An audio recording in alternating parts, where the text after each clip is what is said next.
السلام عليكم. فريق التنين من قناة التنين يرحب بكم ويقدم لكم كل ما هو جديد في عالم القنوات والترددات والأخبار الصناعية والأخبار.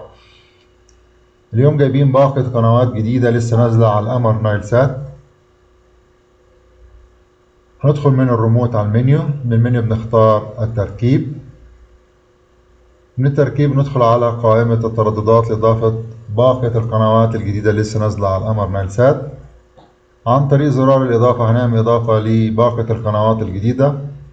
التردد هو 11564 11564 معدل ترميز 27500 استقطاب أفقي. مبروك عليكم عودة باقة القنوات الجديدة.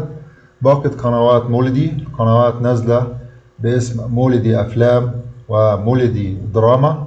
ترددها الجديد هو 11564 معدل الترميز 27500.